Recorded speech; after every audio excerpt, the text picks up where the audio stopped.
Before you blame your bladder for waking you up at 3 a.m., watch this first, because for many seniors, the real reason has nothing to do with drinking too much water. And one hidden cause on today's list surprises almost everyone. Have you noticed this? You wake up in the middle of the night completely exhausted, but somehow your brain feels fully awake. Maybe you check the clock. 3 a.m. You try to fall back asleep, but suddenly your thoughts start racing. Maybe you even walk to the bathroom, but when you get there, there's hardly anything. So, what is actually waking you up?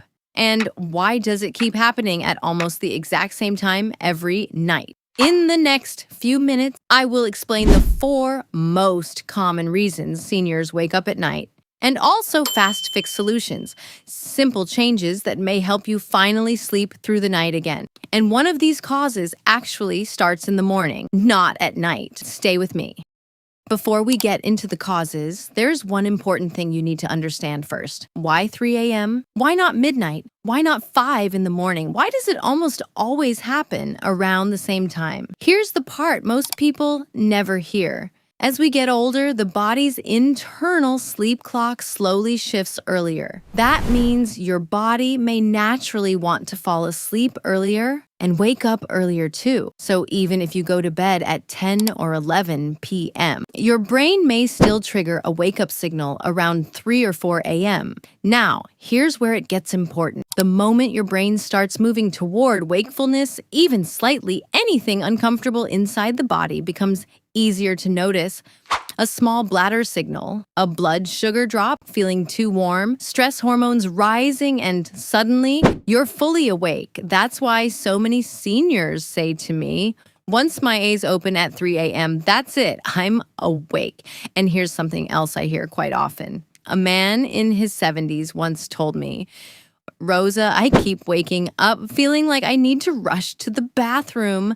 But sometimes when I get there, almost nothing happens.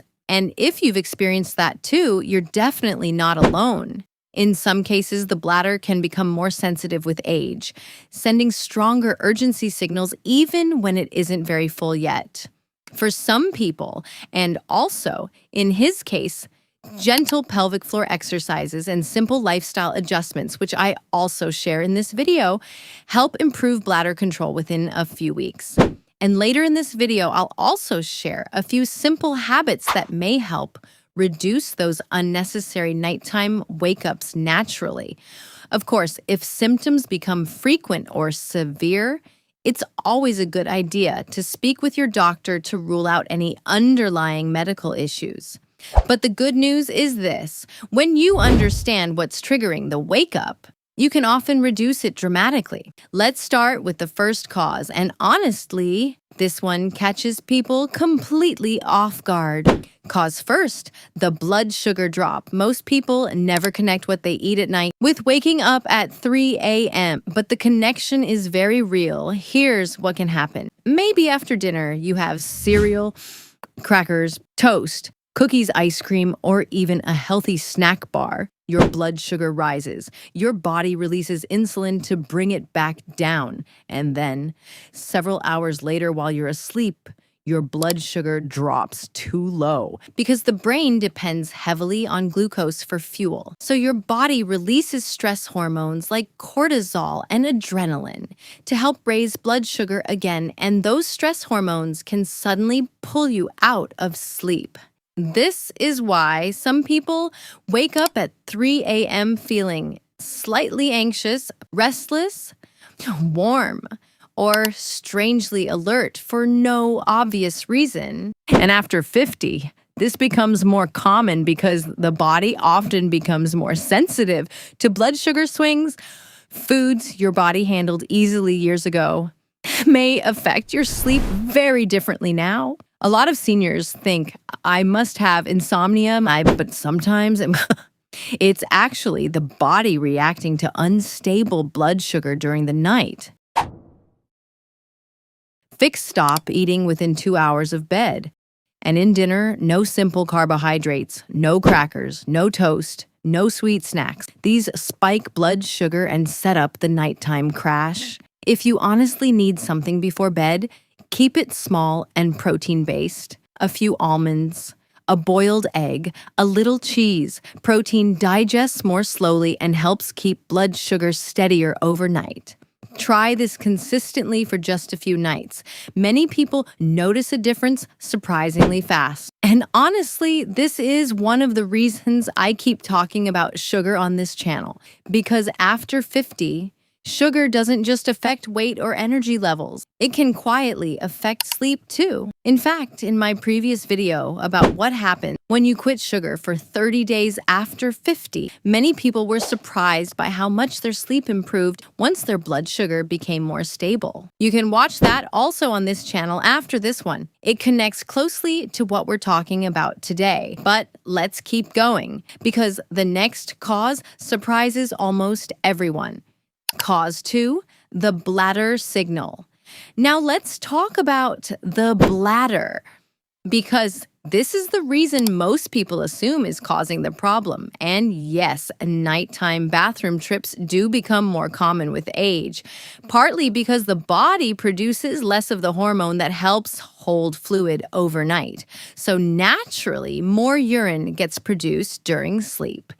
But here's the part almost nobody explains properly. Sometimes the bladder is not what wakes you up first.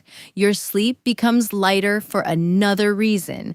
And once you're partially awake, your brain suddenly notices the bladder. So it feels like my bladder woke me up. But in reality, your brain may already have been halfway awake. That distinction matters a lot, because if you only focus on the bladder, you may miss the real trigger completely. And there's another thing many seniors tell me. Rosa, I feel desperate to use the bathroom, but when I get there, there's barely anything. If that sounds familiar, you are definitely not alone. As we age, the bladder can become more sensitive and send stronger urgency signals, even when it's not very full. And for some people, that sensitivity keeps interrupting sleep over and over again. Now, how to fix. 2 hours before bed, reduce fluids, especially alcohol, soda, large glasses of water, and caffeine later in the day. And this surprises many people. Salty evening snacks can also make nighttime urination worse. Things like chips and salty crackers affect fluid balance overnight. Another thing that may help, gentle pelvic floor exercises. And this is not only for women. Men can benefit too.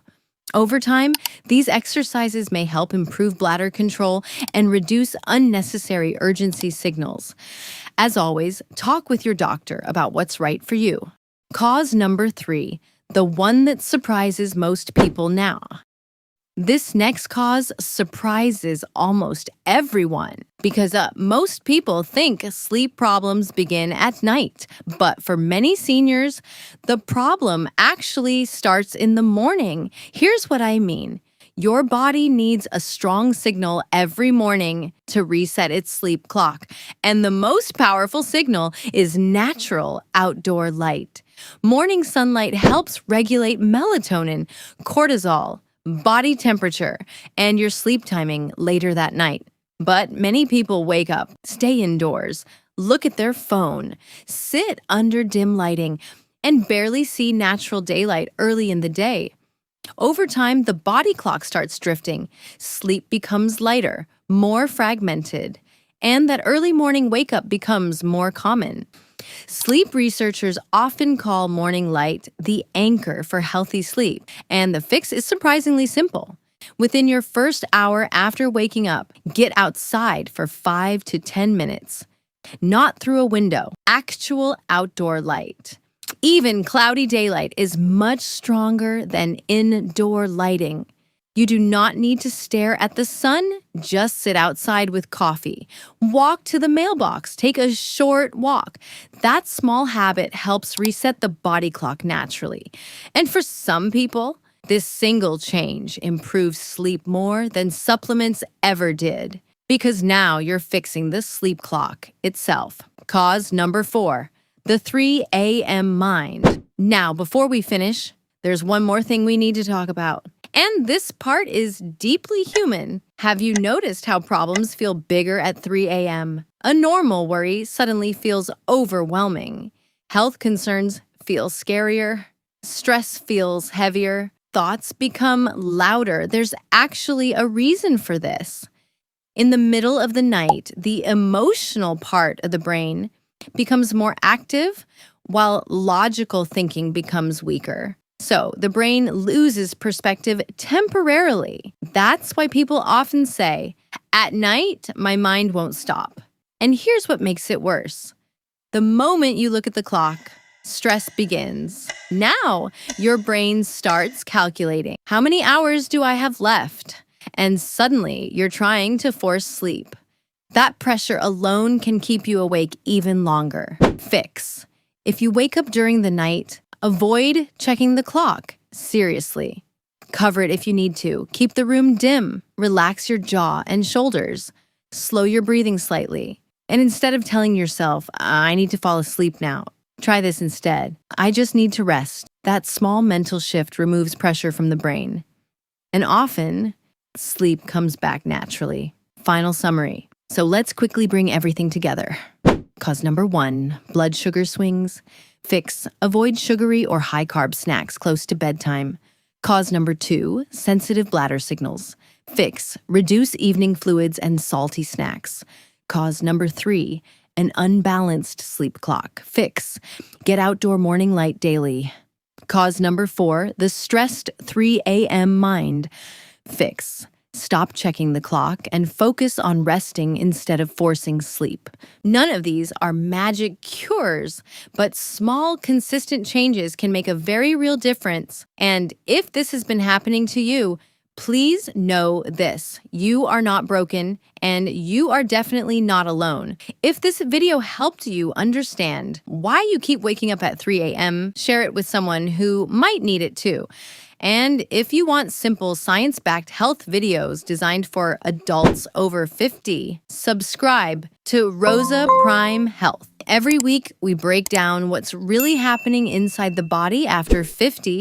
Leave a comment below. Which one do you think has been affecting your sleep the most? The blood sugar drop, the bladder signal, the body clock, or the racing mind at 3 a.m.? I read every comment. Before you go, there's one important thing I want to mention. A lot of what we talked about today, especially the blood sugar crashes and stress hormone spikes during the night, connects directly to sugar. That's exactly why I made another video called "What Happens When You Quit Sugar for 30 Days, Especially After 50 or 60. So if you haven't watched that video yet, I highly recommend it next. I'll link it right here on the screen.